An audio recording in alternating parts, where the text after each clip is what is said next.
Bendiciones, hermanos. Les invito a abrir sus Biblias en Tito, en el primer capítulo. Es un privilegio acompañarles en la lectura de la palabra de Dios. Les invito a que busquen en sus Biblias o Nuevos Testamentos la carta a Tito, carta del apóstol San Pablo a Tito.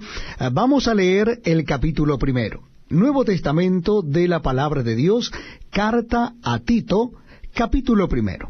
Dice así la Biblia: Pablo, siervo de Dios y apóstol de Jesucristo, conforme a la fe de los escogidos de Dios y el conocimiento de la verdad que es según la piedad, en la esperanza de la vida eterna, la cual Dios, que no miente, prometió desde antes del principio de los siglos, y a su debido tiempo manifestó su palabra por medio de la predicación que me fue encomendada por mandato de Dios nuestro Salvador. A Tito, verdadero hijo en la común fe, gracia, misericordia y paz de Dios Padre y del Señor Jesucristo nuestro Salvador. Por esta causa te dejé en Creta, para que corrigieses lo deficiente y establecieses ancianos en cada ciudad, así como yo te mandé. El que fuere irreprensible, marido de una sola mujer, y tenga hijos creyentes que no estén acusados de disolución ni rebeldía. Porque es necesario que el obispo sea irreprensible como administrador de Dios, no soberbio, no iracundo, no dado al vino, no pendenciero, no codicioso de ganancias deshonestas, sino hospedador, amante de lo bueno, sobrio, justo, santo, dueño de sí mismo, retenedor de la palabra fiel tal como ha sido enseñada, para que también pueda exhortar con sana enseñanza y convencer a los que contradicen. Porque hay aún a muchos contumaces, habladores de vanidades y engañadores, mayormente los de la circuncisión, a los cuales es preciso tapar la boca, que trastornan casas enteras, enseñando por ganancia deshonesta lo que no conviene. Uno de ellos, su propio profeta, dijo: los cretenses, siempre mentirosos, malas bestias, glotones ociosos. Este testimonio es verdadero. Por tanto, repréndelos duramente para que sean sanos en la fe, no atendiendo a fábulas judaicas ni a mandamientos de hombres que se apartan de la verdad. Todas las cosas son puras para los puros, mas para los corrompidos e incrédulos nada les es puro, pues hasta su mente y su conciencia están corrompidas. Profesan conocer a Dios, pero con los hechos lo niegan, siendo abominables y rebeldes, reprobados en cuanto a toda buena obra. Hemos leído todo el capítulo de Tito 1, pero antes de empezar le vamos a pedir a nuestro amigo y pastor Gustavo que esté orando para iniciar el estudio de este día. Muy bien, hermanos, oremos al Señor. Padre Santo, gracias por esta preciosa oportunidad nuevamente de los días viernes, de estar en comunión los hermanos, en un mismo propósito, Señor, de aprender de tu bendita palabra, en especial de esa preciosa epístola a Tito. Bendice a tu siervo, traerá el mensaje, la palabra, por los méritos de Cristo en la cruz. Amén. Amén, muchas gracias. Ahora, estudios bíblicos con el pastor Daniel Batista. Una vez más, bendiciones a todos. Ingresemos lo que es el capítulo 1, del verso 7 al 15. Dice: el que fuere irreprensible, marido de una sola mujer, y tenga hijos creyentes que no estén acusados de disolución ni de rebeldía. Esta es la parte B del capítulo 1, verso 6. Y en el verso 7 continúa, dice: porque es necesario que el obispo sea irreprensible como administrador de Dios, no soberbio, no iracundo, no dado al vino, no pendenciero, no codicioso de ganancia deshonesta, sino hospedador, amante de lo bueno, sobrio, justo, santo, dueño de sí mismo. Si seguimos siendo paganos, dice Hibbert, se pondría en tela de juicio la capacidad del Padre para conducir a otro a la fe. Un padre sabio primero gana a su propia familia para Cristo, y luego les da la oportunidad de crecer antes de levantarse y madurarse a la escuela bíblica. Tendríamos menos bajas en el ministro si esta política se sigue con más frecuencia, dice Werper. Es significativo que la exigencia moral de los hijos del pastor se expresen de manera más suaves, como nos hemos estudiado en 1 Timoteo capítulo 3, en los versos 4, 5 y 12. Allí hemos acentuado mucho lo que es la parte de el obispo y el diácono. Allí se enfatiza el poder del padre para mantener el orden en su propia casa. Aquí la sumisión de los hijos a la disciplina y la restricción, no hay aquí normas establecidas para los diáconos. Por lo tanto, tenemos derecho a concluir que en Creta, en ese tiempo, los presbíteros desempeñaban los deberes de cada cargo eclesiástico. Por lo tanto, debían tener la virtud diaconal apropiada, dice Witter en su comentario. Ahora leemos el verso 8 del capítulo 3 de 1 Timoteo, como referencia a lo que estamos viendo. 1 Timoteo 3, verso 8. Los diáconos asimismo deben ser honestos, sin doblez, no dados a mucho vino, no codiciosos de ganancia deshonesta. No es alguien que está dedicado a hacer las cosas a su manera, que compara su propio juicio con el de los demás y que espera que todas rindan homenaje a su entendimiento, dice Clark en su comentario de los versos que hemos leído. Ya hemos estudiado en detalle la calificación del anciano como las presentaba a Pablo en 1 Timoteo 3 del 1 al 7 para el obispo. No nos es necesario examinarla de nuevo en detalle. El apóstol Pablo tenía la costumbre de ordenar ancianos tan pronto como se fundaba una iglesia, Hechos 14:23 como referencia. En Creta era una isla con muchas ciudades. Creta, de las 100 ciudades, la llamaba Homero. El apóstol Pablo tenía el principio de animar a la iglesia a mantener independencia lo más pronto posible. En esta lista repetida de la calificación de un anciano se subraya especialmente una cosa: debe ser un hombre que haya enseñado la fe a su propia familia. Más tarde, el concilio de Cartago establecería los obispos, ancianos y diáconos no serán ordenados para el ministerio antes de hacer todos los miembros de su familia sean miembros de la Iglesia Universal. El cristianismo empieza en casa.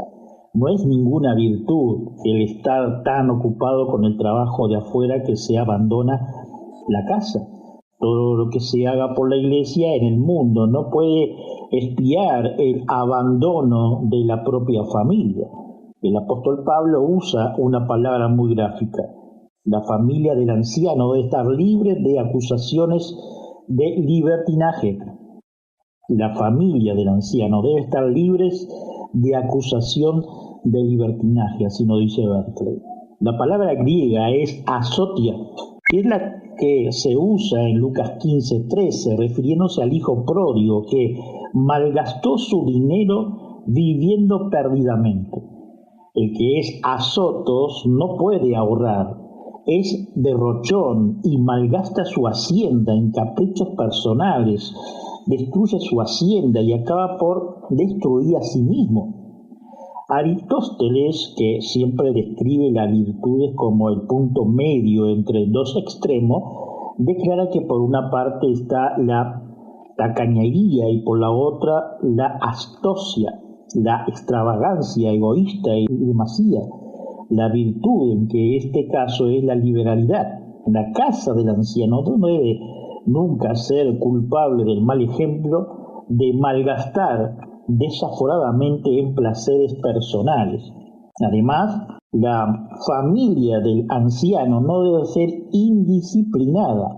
No hay nada que compensa la falta de control parental. Falconer cita un dicho acerca de la familia de Tomás More, controla tu familia con la misma mano suave, sin tragedia, sin pelear, sin empezar una discusión, la zanja enseguida toda sus casas y respirará felicidad, y no hay nadie que entre que no salga mejor de lo que salió. El verdadero campo de entrenamiento para el anciano está tanto en casa como en la iglesia, dice Berkeley en su comentario.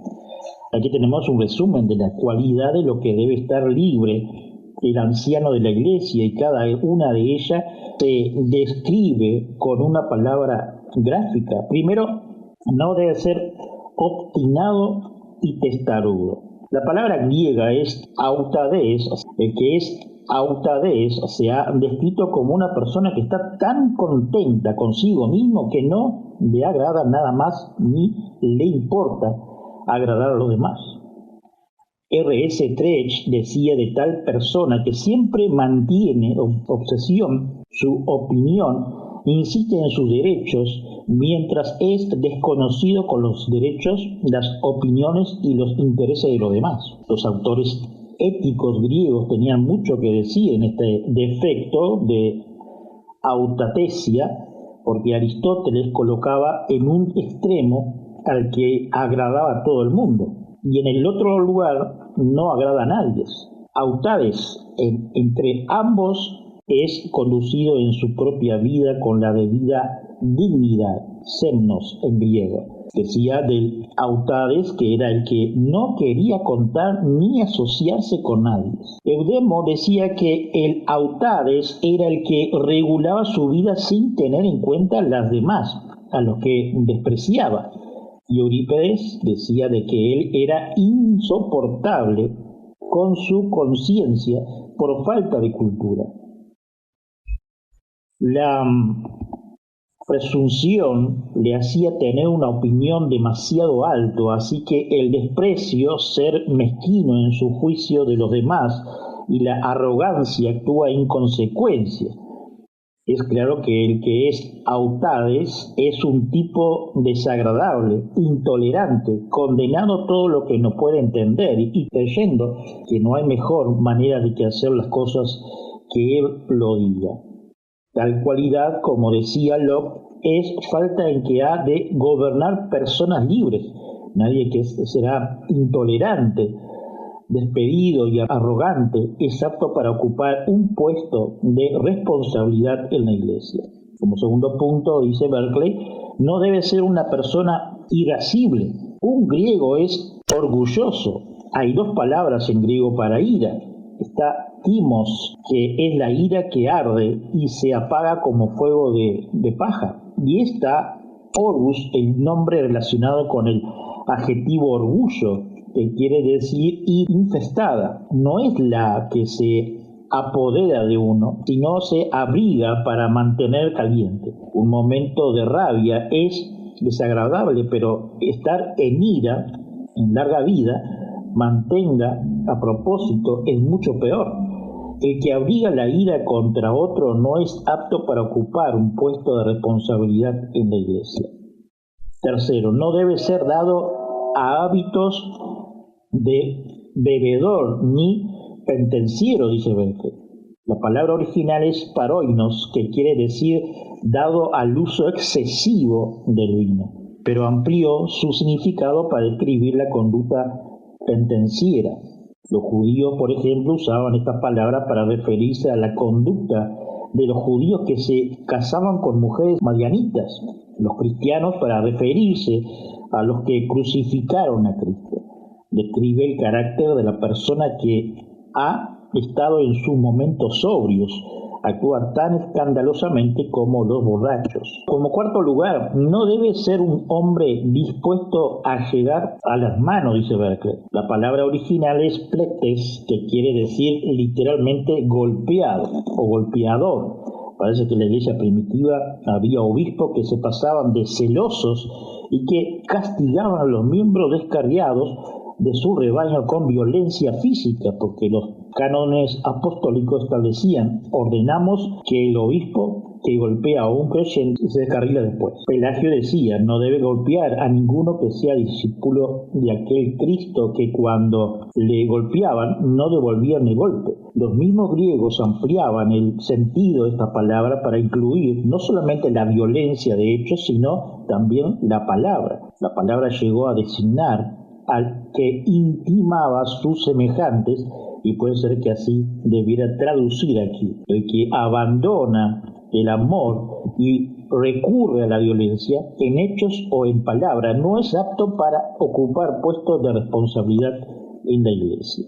Como quinto lugar, no debe andar buscando dinero de manera deshonrosa, dice Berkeley. La palabra original es eishropkets, que describe a la persona a la que no le importa cómo hacer dinero con tal de hacerlo. Resulta que esta era la falta para lo que famosos de los cretenses. Son tan dados a hacer dinero de manera reprochable y codicioso que en los cretenses no se le pone mala cara a ningún negocio sucio.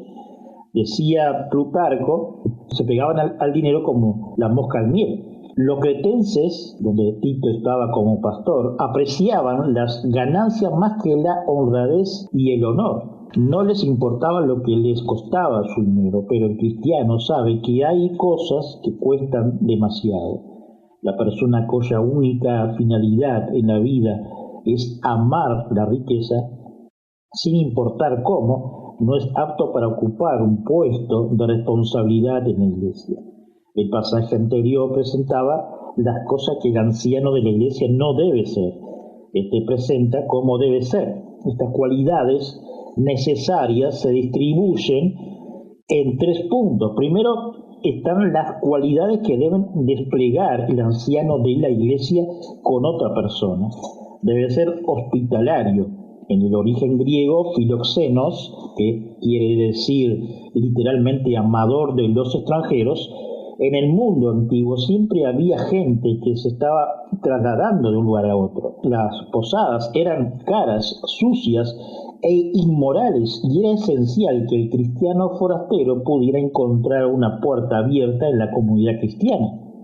En nuestro tiempo sigue siendo verdad que nadie necesitó tanta la solidaridad cristiana como el que es extranjero en un lugar extranjero para él. Debe ser también filagotos, que puede querer decir amador de las cosas buenas o amador de las personas buenas, palabra que usa Aristóteles con el sentido de altruista, es decir, amador de las buenas acciones. No tenemos que escoger un solo de estos 3 significados porque están incluidos los 3. Un pastor debe ser una persona que responda de corazón a la bondad que se puede encontrar en cualquier persona, lugar o acción. Segundo, viene un grupo de términos que nos habla de las cualidades que debe tener el pastor cristiano para consigo mismo. Debe ser prudente, o sofrón en griego.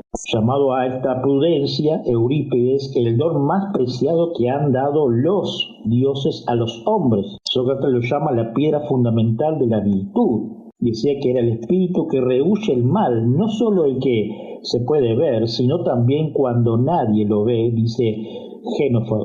Los griegos decían al justo como el que le da a Dios y a los hombres lo que le es debido.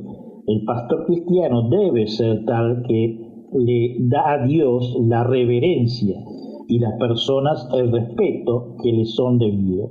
Debe ser piadoso, ocios en griego. Esta palabra es difícil de traducir porque describe a la persona que respeta las decencias fundamentales de la vida, las que van más allá de ninguna ley hecha por los hombres. Debe ser controlador, ekates. Esta palabra griega describe a la persona que ha alcanzado un dominio propio completo. Así nos dice el apóstol Pablo en estos versículos.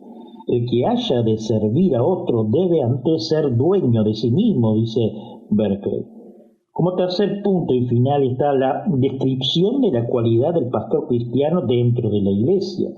Debe poner a animar a los miembros de la iglesia. La Marina tiene una regla que dice que ningún oficial debe hablar despectivamente a ningún otro en el ejercicio de sus deberes. Hay algo que no es como es debido en la predicación o la enseñanza, cuyo efecto es demasiado amar a la congregación.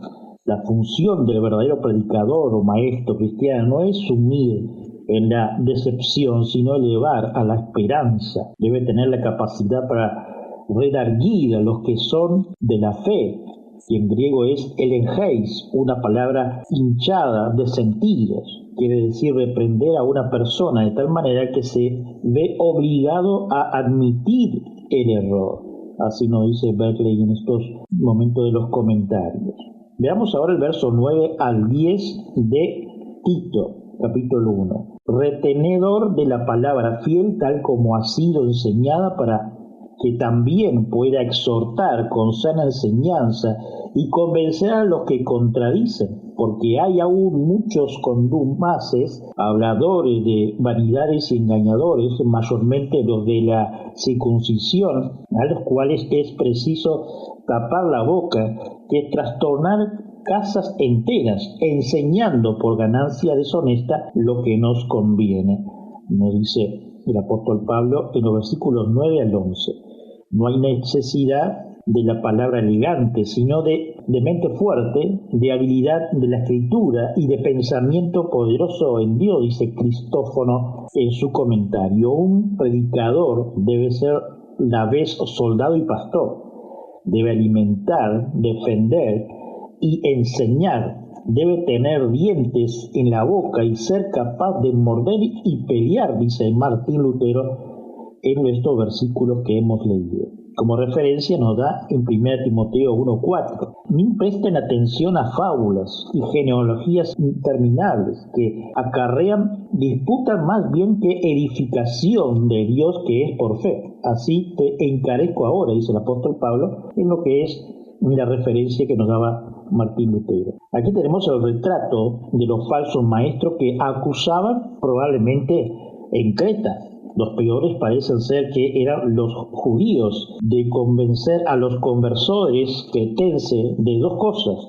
Trataban de persuadirlo de que la simple historia de Jesús y de la cruz no era suficiente, sino que para ser realmente sabios necesitaban toda la historia, sutiles, la larga genealogía y las elaboraciones elocuentes de los rabinos, dice Berkeley.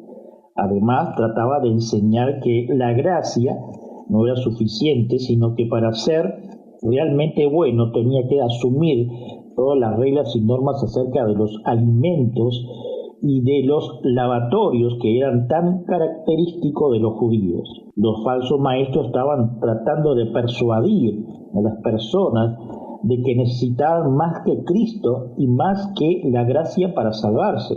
Eran intelectuales para quienes la verdad de Dios era demasiado buena y sencillez para ser verdad. Una tras otras desviaban ante nosotros la característica de estos falsos maestros. Eran indisciplinados. Era como los soldados desleales que se niegan a obedecer la palabra del mando. Se negaba a aceptar el credo o el control de la iglesia, dice Berkeley, referente a los textos y a lo que eran los cretenses. Es absolutamente cierto que la iglesia no trata de hacer pasar a nadie por el rasero de una uniformidad de creencias, pero hay algunas verdades que uno debe creer si realmente quiere ser cristiano. El mayor de las cuales es la todo suficiente de Cristo. La disciplina no es eliminar totalmente, ni siquiera en la iglesia protestante. Era charlatanes, huecos. La palabra griega es mataiolo, formada por el adjetivo mataios, que viene a ser vano, vacío, inútil, que se aplica al culto pagano. La idea era que era un culto que no podría ninguna bondad de vida. Aquellas personas cretenses podían hablar con muchas pretensiones elocuentes, pero que no servían para acercarse a uno ni un paso a la bondad. Los cínicos solían decir que el conocimiento que no sirve para fomentar la virtud es vana. El maestro que no hace más que ofrecerle a su discípulo un foro de agradable discusión intelectual es especular y enseñar en vano. eran farsantes. En lugar de conducir a la persona a la verdad, las alejaba de ella. Su enseñanza trastornaba casas enteras. Aquí hay que notar dos cosas. Primero, su enseñanza era fundamentalmente inquietante.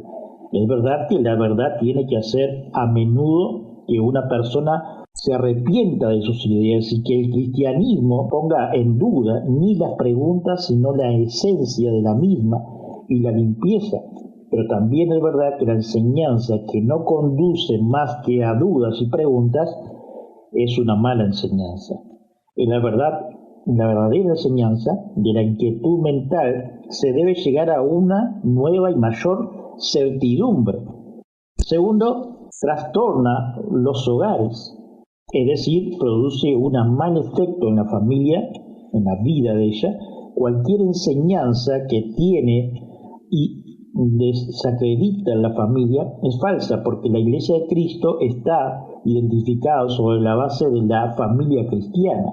Su enseñanza estaba diseñada para obtener una ganancia vergonzosa. Los cretenses, en su paganismo, tenían más interés en lo que podían sacarle a la gente que en lo que las podían aportar. Hay dicho que es hecho la tentación básica del maestro profesional, decía Perry, cuando consideraba su enseñanza simplemente como una carrera designa para su promoción y provecho personal.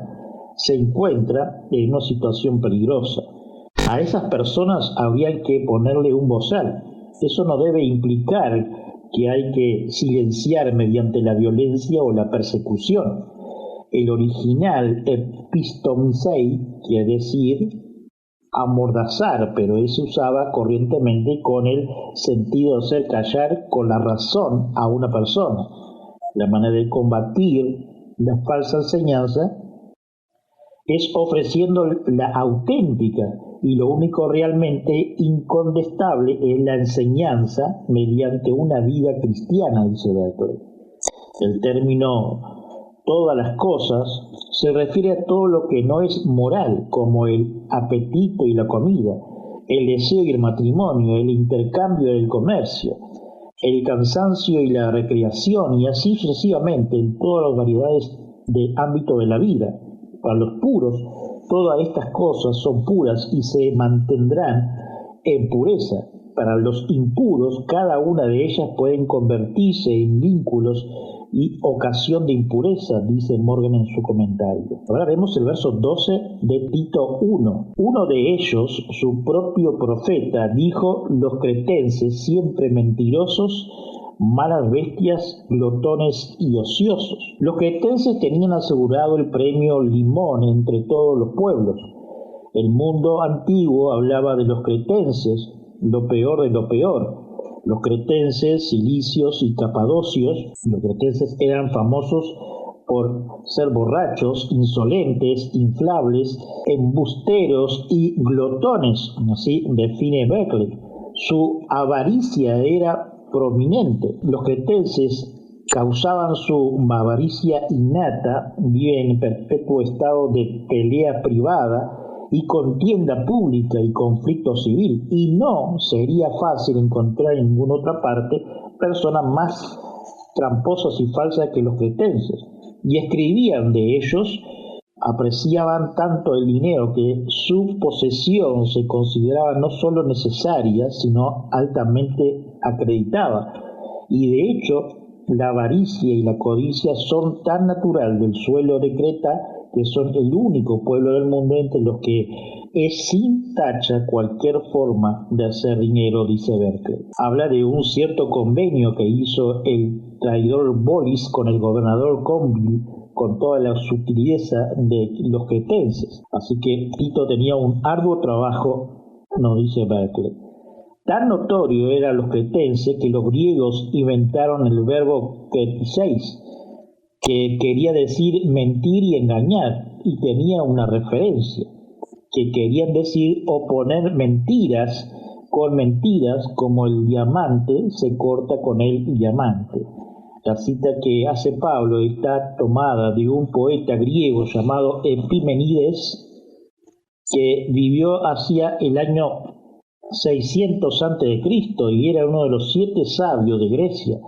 La primera frase, los cretenses son mentirosos crónicos, la había hecho famoso un poeta posterior, igualmente famoso, llamado Calímaco. Había como monumento en Creta que se llamaba la tumba de Zeus. Se suponía que el más grande de los dioses sería inmortal, y Calímaco citaba a estos como el ejemplo perfecto de la mentira cretense. En su himno a Zeus escribió: los cretenses son embusteros crónicos porque definían una tumba al rey. Así nos dice como referencia el apóstol Pablo, que dice también a Tito: abandonalos a su suerte, no teniendo remedio, como todo el mundo sabe. Dice, son malos y todo el mundo lo sabe, y ve a convertirlos. Poco pasaje muestra más las aclaraciones y el optimismo divino del Evangelio cristiano, que se niega a considerar a ninguna persona un caso desesperado. Cuanto mayor es el mal, mayor es el desafío. El cristiano está convencido de que no hay pecado demasiado grande para que lo conquiste la gracia de Jesucristo, no dice Berkeley. Veamos ahora los versículos finales, desde el versículo 13 al 16 de Tito 1. Este testimonio es verdadero, por tanto, reprendelo duramente, para que sean santos en la fe, no atendiendo a fábulas judaicas ni a mandamientos de hombres que se apartan de la verdad. Todas las cosas son puras para los puros, mas para los corrompidos e incrédulos nada les es puro, pues hasta su mente y su conciencia están corrompidas. Profesan conocer a Dios, pero con los hechos lo niegan, siendo abominables y rebeldes, reprobados en cuanto a toda buena obra, como dice Pablo escribiendo a Tito. La peculiaridad de la fe judía era la multiplicación de reglas y normas. Esto, lo otro y lo demás allá estaban catalogados como inmundos. Este es y aquel alimento se mantenía que era tabú, dice Berkeley. Cuando se alienaba el judaísmo, el gnosticismo, a este cuerpo se volvía inmundo, y los incitaba natural del cuerpo se tenía por malo. El resultado de todo esto era inevitable, era que estaban creando constantemente la lista interminable de pecado. Era pecado tocar esto o aquello, o comer este o aquel alimento. Hasta casarse y tener hijos era pecado, cosas que eran buenos en sí mismo o complemento natural, se consideraba inmundo, dice Berkeley. Así que el apóstol Pablo acuña el gran principio: todas las cosas son limpias para lo limpio, y había dicho eso hasta más enfáticamente en Romanos 14:20, cuando dijo a los que estaban discutiendo interminablemente acerca del alimento limpio o inmundo: todas las cosas son limpias. Puede que esta frase no sea solo un proverbio, sino un dicho de Jesús, cuando estaba hablando de las innumerables reglas y normas de los judíos, que dijo: nada hay fuera de la persona que la pueda contaminar entrando en ella, pero lo que sale de la persona, eso es lo que la contamina. Marcos 7:15. Aquí lo que es el estudio de hoy, desde el versículo 7 hasta el 16. Antes de retirarnos, oremos. Señor, ante todo te pedimos perdón por todas nuestras acciones, pensamientos, faltas y pecados de esta semana. Llénanos de tu amor, de tu misericordia, moldéanos en tu sabiduría cada día. Ahora te ponemos ante tu presencia, ante tu altar, nuestras pruebas, luchas, situaciones. Confiamos cada día en tu fidelidad. Gracias de antemano te damos, Señor, ya que no somos merecedores de nada. Por nuestros hermanos que están en esta sala virtual, que tenemos algunas peticiones como enfermedades o cualquier problema, por ellos clamamos y sabemos que dentro de tu misericordia y voluntad obrarás. Por nuestros conocidos te pedimos, por nuestro amigo Pastor Gustavo Melo, su familia, congregación, su liderazgo allí en Rivera, sus reuniones y los futuros proyectos. Te pedimos por el Pastor Gustavo y Erika, su congregación en Toledo, Canelones, que provea de medios y recursos para su construcción de su iglesia y suplas de cada necesidad de los hermanos. Por los hermanos y amigos que nos escuchan por las redes sociales y nuestra emisora Radio Reformada. Cristo amado, por los hermanos que están pasando problemas emocionales, psicosomáticos, espirituales, inclusive económicos, tú estés tomando el control y enseñando a cada uno por medio de tu escritura. Pedimos que provea de trabajo a quien lo necesiten, herramientas para los emprendedores y clientela, sabiduría para quienes están estudiando para sus proyectos de vida, inteligencia para los futuros pastores, ancianos y diáconos de las congregaciones de sana doctrina en nuestro país. Seguimos orando por los matrimonios, que seamos fieles en tu palabra, condúcenos por medio de tu escritura, capacítenos en tu Espíritu Santo para que instruyamos en lo moral y ético con sabiduría a nuestros hijos. Gracias, Padre bueno, por cada familia pastoral, de cada congregación que lleva tu sana doctrina en diferentes países del mundo y a todos aquellos que conocemos que son amigos en Uruguay. También oramos por los misioneros que quizás en este preciso momento están siendo apresados, privados de su libertad, están lejos de su familia, llevando las buenas nuevas de Cristo en lo recóndito de este mundo. Eterno por su matrimonio, sus familias y sus hijos. Oramos por cada congregación, misión o agencia misionera de sana doctrina que están en los países que son difíciles la evangelización y sostener una congregación. Señor, estés protegiendo y dando sabiduría e inteligencia. Confiamos, Cristo, dicha protección. Te ponemos en tu presencia, Señor, a los gobiernos de cada país del mundo, presidente, vicepresidente, parlamentos, senadores, diputados, ministros y entes autónomos. Padre, te pedimos sabiduría por cada uno de los nombrados. Si hay hermanos entre ellos y tienen la oportunidad de presentar tus buenas nuevas del Evangelio, hazlo, Señor, dentro de tu misericordia. Gracias, Padre amado.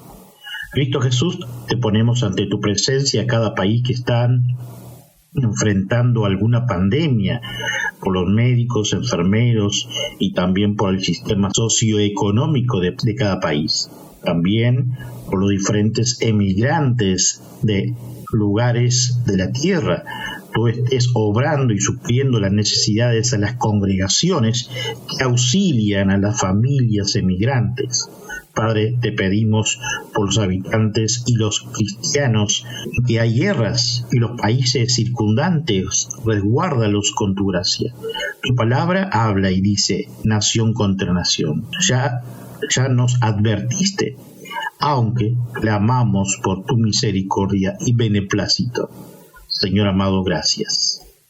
Pedimos, Padre amado, por los países que están padeciendo sequías en todo su territorio, con problemas hídricos como lo hay en África y otros países que hace decenas de años que lo padecen. Si está dentro de tu voluntad, manda lluvia. Clamamos, Señor amado, que apacigüe las tormentas, huracanes, las actividades volcánicas, incendios, tsunamis y terremotos en diferentes países que lo sufren. Oramos por los países del mundo que padecen hambruna.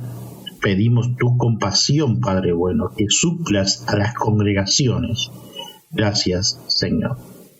Esto pedimos por los países que sufren guerrillas, guerras o ideologías y donde persiguen a nuestros hermanos de la fe, que está tu iglesia proclamando. Muchas de ellas se reúnen bajo tierra, en lugares desérticos, cuevas y en secreto, Señor, que tú estés cubriendo con tu amor y misericordia, auxiliando a las congregaciones de recursos para las viudas, a los huérfanos y a las familias en la miseria, sin hogar y falta de todo. Señor, clamamos para que tú suplas, sabemos que obrarás a favor. Pedimos por las editoriales Sociedad Bíblica Trinitaria, que están adecuando las escrituras a diferentes idiomas, etnias en el mundo. Proveas de recursos económicos y capacites a los misioneros voluntarios para traducir la escritura al lenguaje étnico para este fin. Gracias, Señor amado. Padre, te pedimos también por nuestra congregación, Iglesia Reformada del Uruguay. Clamamos por tu favor, Señor, por todas nuestras necesidades, por los estudios bíblicos de los viernes y las demás actividades que se realizarán por el MED en el futuro.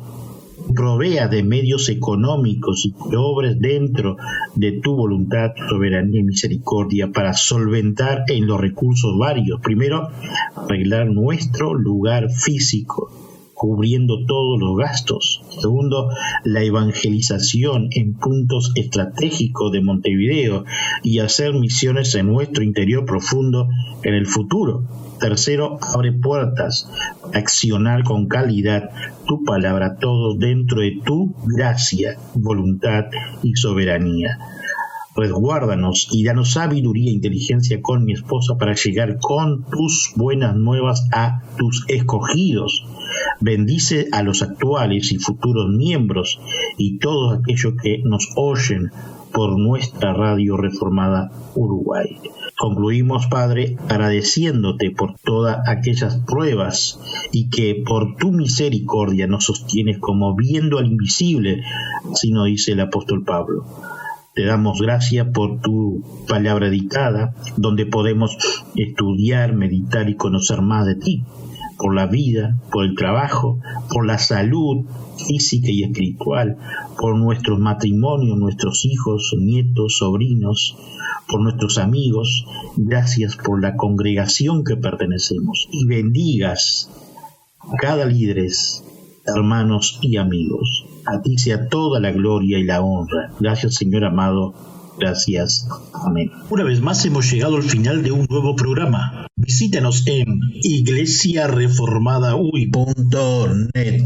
Para más información, Iruy, Iglesia Reformada Uruguay @gmail.com o solo mensaje de texto por WhatsApp 0598 9359 4843. Que hoy no sea un día más, sino un día de victoria en Cristo Jesús. Su servidor y amigo Pastor Daniel Batista.